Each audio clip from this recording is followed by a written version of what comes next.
Welcome! There are so many countries in the world, and every country has its own etiquette. Miranda Meng, a leadership coach from Taiwan, will tell us more insights from her country.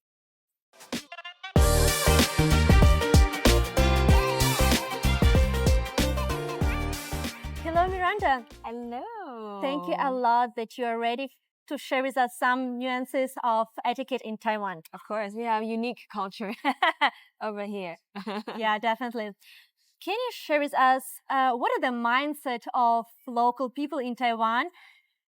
How exactly people are working in the business settings?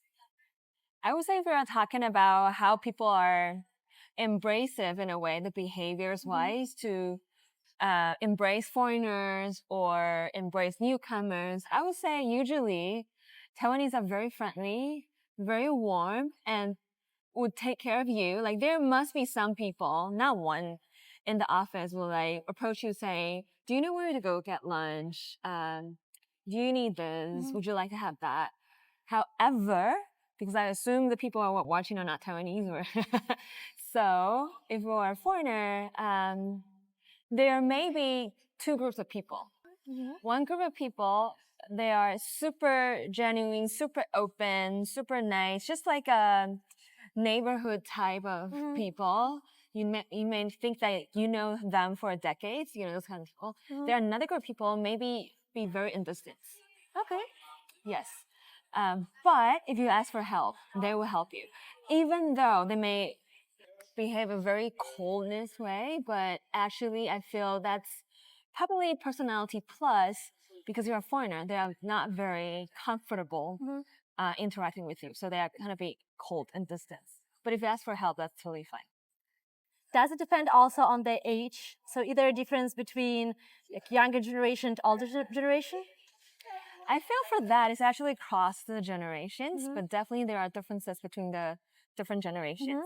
So I think one thing, if you like a tip to work with Taiwanese people is Taiwanese, we have diverse cultures and we've been colonized by Japan. Okay. And geography wise, we are very close to, like China, Korea, Japan, Philippines, and we are heavily influenced by the American culture.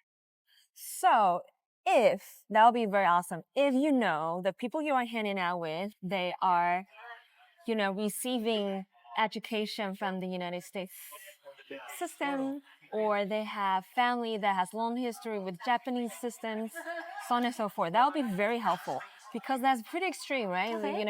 The United States culture and also the Japanese culture. So usually the older generations, they can't, if that even older, they can speak Japanese because 100 years ago we were colonized by Japan. So for that age group, they are very, very Japanese style. So they may bow to each other. They wouldn't hug because They can just yes, very polite. Always bow when they are talking, and you must wear properly if in business setting to work with them. It's impossible to wear shorts and t-shirts to hang out with them. That's considered very rude. But for younger generation, especially if they have the experience with, I don't know, more like United States or European culture, it's fine that more laid back and people maybe seem easier to approach.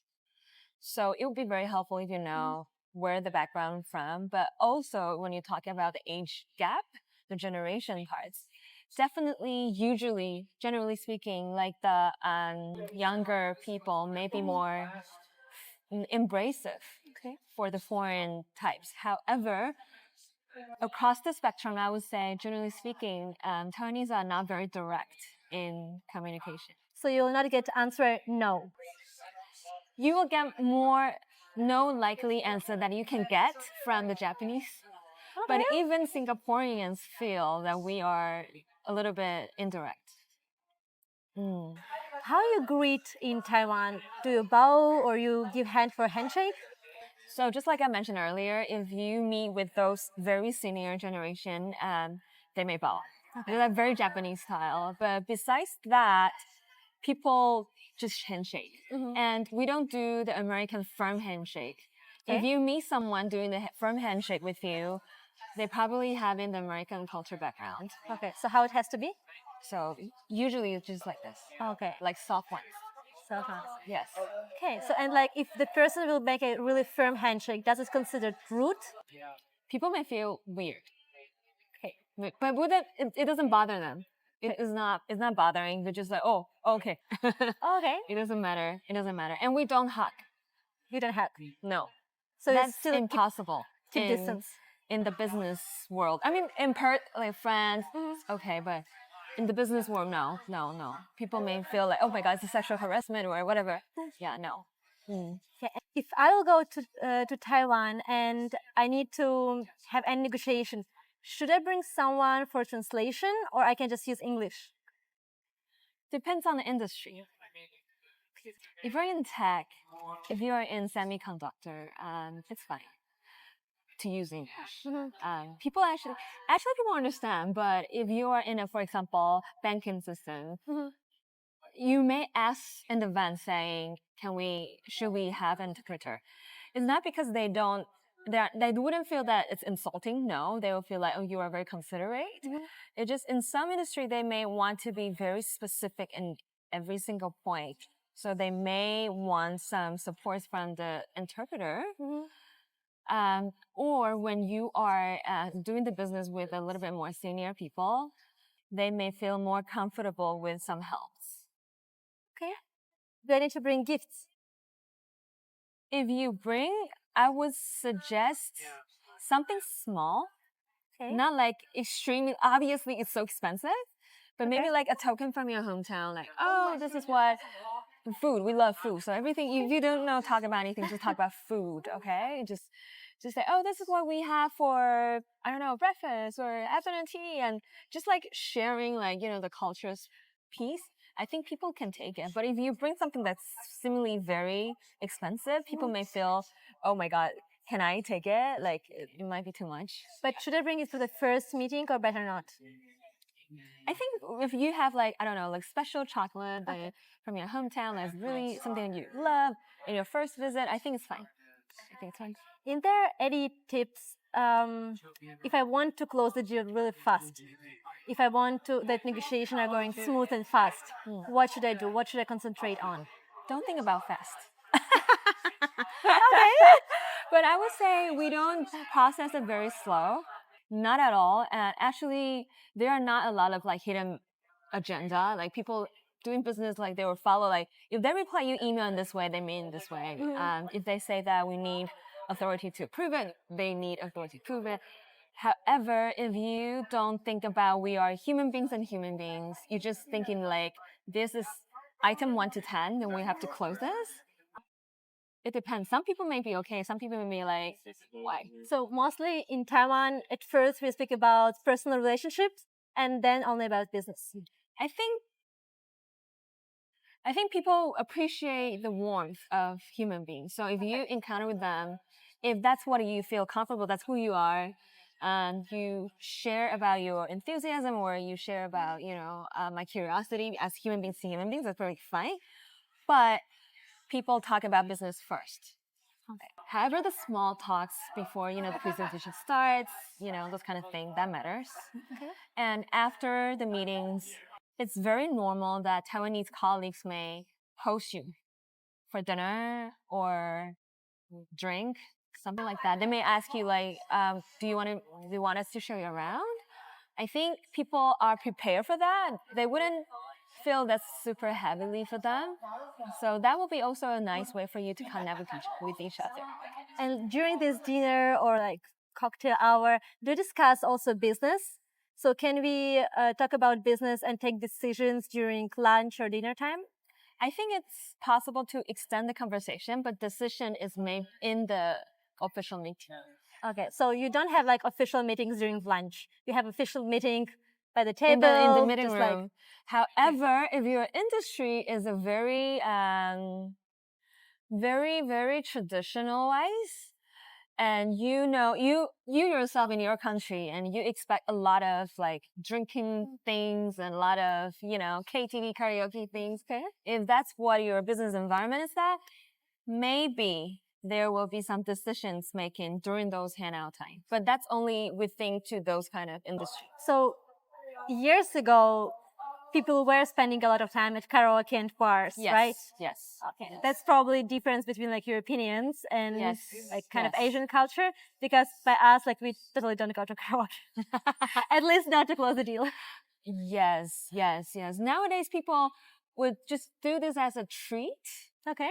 not really like, having decisions making in that time. But in some industry, they still do. Yeah, and you mentioned lunchtime or like bar. Yeah. Are there any etiquette rules during business time, business lunch, that are different from Western countries? We share food. So you may go to the restaurants that we order for everybody, right?